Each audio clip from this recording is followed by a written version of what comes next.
책과 논의는 집, 글 이영서, 그림 김동성. 네, 저는 책과 논의는 집, 이 책과 난주라는 김소윤 작가가 쓴 책을 두 권 함께 소개하도록 하겠습니다. 미스테리 스릴러라고 하면 아주 등골이 서늘한 책들을 말하잖아요. 저는 이 문학동네 어린이 문학상 대상을 수상한 책과 논의는 집을 읽으며 등골이 서늘해졌었거든요. 이 책과 소설 난주 또한 같은 시대 배경을 가진 책, 그리고 같이 제 등골을 서늘하게 만들었던 책이라 두 권을 함께 소개하고자 합니다. 우선 책과 논의는 집에 나오는 이 아이 이름은 문장이라는 아이입니다. 장이는 첫 문단에서 아버지를 보살피고 있어요. 첫 장 선역서의 한 부분을 읽어보도록 하겠습니다. 장이는 방문을 열고 밖을 내다보았다. 이미 삼경이 지나 깜깜한 어둠 속 사방을 두리번거려도 사람의 그림자는 보이지 않았다. 도둑행위인가 봐요. 장이가 허물어진 흙담을 바라보며 말했다. 문을 닫으려 장이는 바깥으로 팔을 뻗었다. 그때 쪽마루에 놓인 작은 주머니가 눈에 들어왔다. 이게 뭐지? 장이는 고개를 갸웃거리며 주머니를 집어들었다. 등잔 심지에 불을 돋운 뒤 주머니 안을 들여다보았다. 돈인데요. 안에 편지도 있어요. 누운 아버지가 장이 손에 들린 편지를 물끄러미 보았다. 장이가 꼬깃꼬깃 접힌 편지를 펼쳤다. 어서 쾌차하게, 미안하고 부끄럽네. 서. 원문으로 써진 글을 장이가 읽어내렸다. 겨우 그 말뿐이었다. 누가 보낸 건지 누구의 글씨인지 알 수 없었다.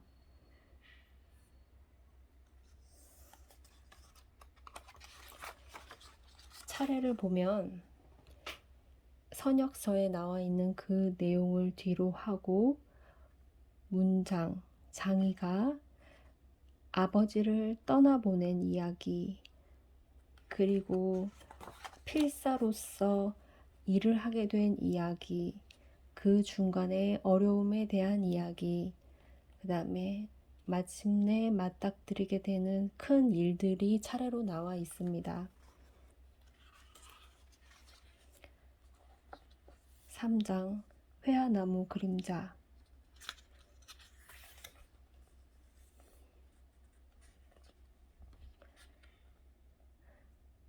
장이가 필사를 하면서 그리고 책방에서 일을 하면서 심부름을 하는 때예요. 비단 주머니 안에는 조개 껍데기를 붙여 장식한 필기 피람이 들어있었다. 그리고 피람 안에는 맑은 우윳빛의 상아찌가 있었다. 장이는 말로만 듣던 상아찌를 꺼내어 요리조리 살펴보았다. 상아찌는 코끼리 어금니로 만든 책갈피라고 합니다. 먹을 것도 아니고 금덩이도 아니구먼. 장이는 아랫입술을 내밀며 구시렁거렸다. 상아찌를 다시 피람에 넣으려는 순간 머리 위에 기척이 느껴졌다. 혼자 뭐라고 씨부렁대는 거야? 놀란 장이는 손에 든 피람을 바닥에 떨어뜨렸다. 머리 위를 올려다보니 커다란 회화나무 가지 위에 허공제비가 앉아 있었다. 허공제비는 날랜 솜씨로 나무에서 내려와 장이의 앞을 막아섰다. 장이는 잽싸게 허리를 숙여 피람을 집어들었다. 장이가 그 자리에 엎어졌다. 허공제비가 장이의 등 허리를 팔꿈치로 찍어내렸다. 허공제비는 피람을 쥐고 있는 장이의 손목을 사정없이 밟았다. 아! 장이의 손에서 피람이 빠져나갔다. 허공제비는 여유를 부리며 피람을 요리조리 살폈다. 어느 대가댁 물건을 슬쩍 하셨을까? 드나드는 집이 내놓으라 하는 집들이니 챙겨 나오는 물건도 예사롭지 않군. 장이의 눈이 허공제비와 마주쳤다. 장이는 움찔하며 눈을 피했다. 허공제비는 깨진 송곳니를 드러내며 씩 웃었다. 오른쪽 눈밑을 가로지른 깊은 흉터가 일그러졌다. 훔친 거 아니에요. 주세요. 심부름 가는 길인데. 이때 장이가 허공제비에게 당혹한 일을 받게 돼요. 그 뒤에 일은 책을 읽어보시면 아실 테고요.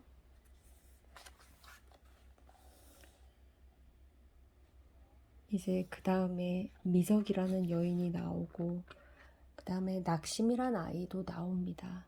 그 이야기가 소소하게 재밌게 펼쳐지고요. 그 다음에 이제 여기에는 장이가 또다시 겪은 이야기가 나옵니다. 서대감댁 마님은 가셨습니까?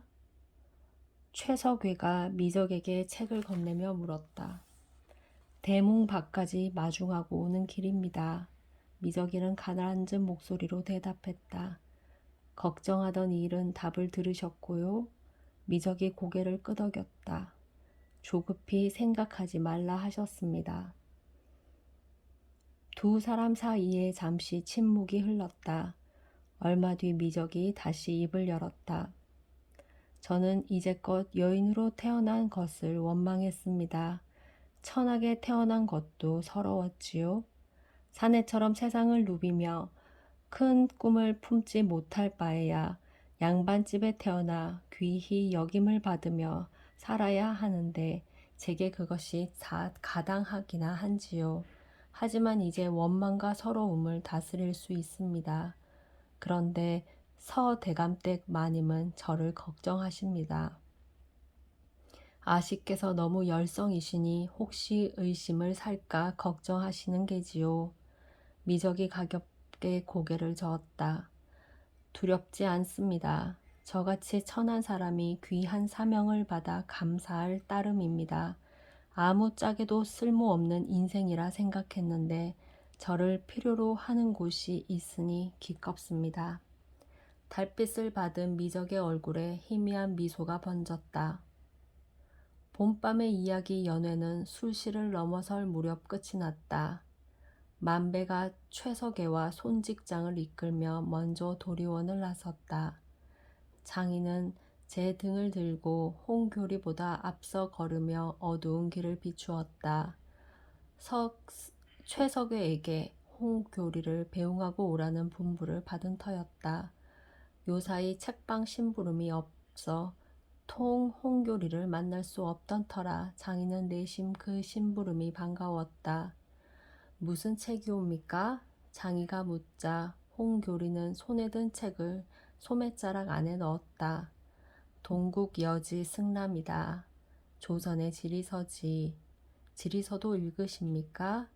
책이 없어서 못 읽지 가려 읽지는 않는다. 좋으면 좋은 대로 나쁘면 나쁜 대로 모두 공부가 되는 것이 책이지.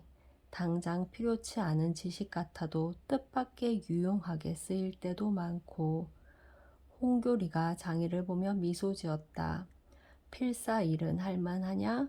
최석의 말로는 많이 바쁘다던데. 자주 밤을 새웁니다. 언문소설 필사가 물려. 주인 어른은 제가 아직 서툴다고 한문 필사 일거리는 주지 않습니다. 한문 필사를 해야 품삯도 오르고 정식 필사쟁이로 인정받을 터인데. 장이가 요즘 자신의 고민을 이야기했다. 그리 생각하느냐? 한문 필사를 잘해야 인정받는다고? 홍교리가 걸음을 멈추고 장이를 바라보았다. 중략. 어려운 글이 좋은 글이냐고 글이라고 생각하느냐? 양반들이 어려운 중국 글자만 고집해서 이제껏 사람들이 그런 재미난 것을 놓친 듯 싶다. 밤낮 없이 공자 맹자를 파고 한자를 공부하면 뭐하느냐. 정작 청나라에 가면 입도 뻥끗 못하고 겨우 필담으로 더듬덕거리는 것을. 양반들이야 한자 타령하는 거야 다 그럴만하지. 좋은 가문에 태어나서 평생 일 안 하고 해주는 밥 먹으며 글만 파니 어려운 한자를 익힐 수 있지. 나이 20, 30이 넘도록 과거 준비만 한답시고 글방에 앉아 세월을 죽일 수 있는 팔자도 양반뿐이고. 틀린 말이 아니었다. 양반집에 태어나지 않는 이상 67살만 넘어도 물동이를 지고 나무를 하고 제 몫의 노동을 해야 했다. 그래도 굶는 날이 허다했고 가난을 면할 수는 없었다.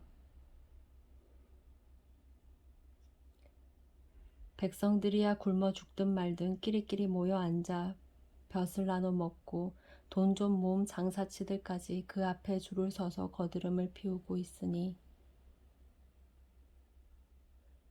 내가 취했구나 헛소리를 짓거리고 하여튼 오늘 밤 도리원의 조촐한 이야기 연회가 좋더구나. 양반 기생, 장사꾼, 부엌대기 모두 한자리에 모여 재미난 소설을 읽으니 논어나 맹자를 읽을 땐 번번이 졸았는데 언문으로 된 이야기를 들으니 귀가 트이고 가슴이 뚫리지 뭐냐. 다음 장은 해 기우는 서쪽 창입니다. 지금 제가 이야기한 부분, 그 홍교리의 말씀이 어떤 의미를 담은 것 같지 않으세요? 이 시대 배경이 정확하지 않아요. 이제 아동문학이라서. 하지만 지금 언문으로 된 소설이 많이 나오고 한다고 되어 있고요. 그 다음에 제가 이 책과 함께 추천할 난주라는 책은 좀 더 시대가 명확하게 나오는데 그 책은 순조 1년 신유박해 이야기가 계기가 되어 나타난 제주도로 유배를 가게 된 난주, 정난주라는 실제 인물의 이야기를 이제 가상의 상상으로 이야기를 덧대어 만들어서 만든 소설인데요. 이제 그 소설도 똑같이 이 시대적 소재를 가지고 있습니다. 여기에 나오는 문장이라는 아이의 아빠가 필사꾼이었는데 맞아 죽었잖아요. 정난주의 친정 그리고 남편이 어떠한 일에 연루가 되어 집안이 풍지박살이 났고요. 그 일로 정난주 부인도 제주도로 이제 유배를 가게 되어 제주도 유배 생활을 하면서 겪은 일들을 쓴 책이에요. 그 책은 그 제6회 4.3 평화문학상 자구로 이제 뽑힌 책이고 은행나무가 출판을 했습니다. 이 두 시대 모두 아마 순조 때가 되지 않을까 이제 생각을 하는데 노론이 이제 소론과 남인 벼슬아치들이 이제 서학 이제 천주교를 믿는 사람이 많다라고 생각을 하면서 이제 그때 천주교 책을 들고 있는 사람이면 많이 이제 죽음을 당하고 유배도 많은 사람들이 갔고 그래서 정약용도 유배를 가게 되었고 정난주는 정약용의 조카였고요. 그 집안들이 유배를 많이 가잖아요. 그 시기의 이야기들이 저는 절절한 마음들이 있는 것 같습니다. 그리고 미스테리는 아니지만 저에게는 그게 스릴러 작품보다 더 두려움을 가진 책들이었고요. 지금 해 기우는 서쪽창, 여기 서쪽창이라는 이 제목에 서쪽이라는 이 내용의 의미가 들어가 있는 부분들이 있고요. 그래서 장이가 어떤 문제를 해결하려고 많이 애쓰고 있습니다. 그리고 나중에는 본인이 원하는 아버지가 꿈꾸었던 일을 이제 하게 되는 마지막은 아주 해피엔딩으로 끝나서 다행스러운 얘기가 있어요.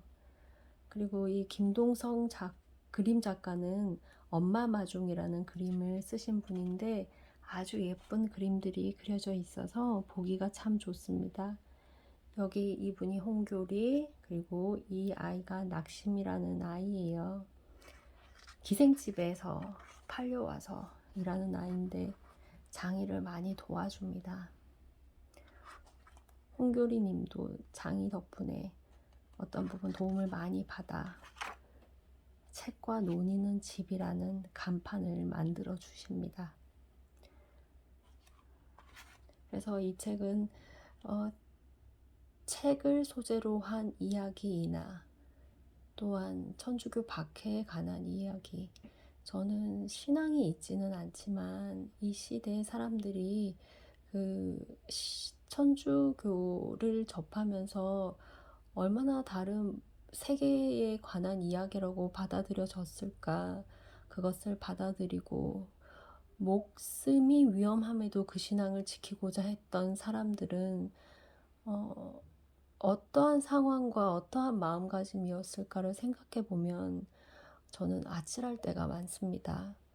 그래서 책과 논의는 집, 그리고 제가 그림으로 이제 한 페이지를 여기다 넣을 수 있으면 좋겠는데, 난주라는 책을 여러분들에게 소개하고자 합니다. 더운 여름 읽게 되면 이 더위가 더위쯤이야 하는 마음이 저는 들더라고요. 그러면 다음에 또 다른 책을 소개하겠습니다.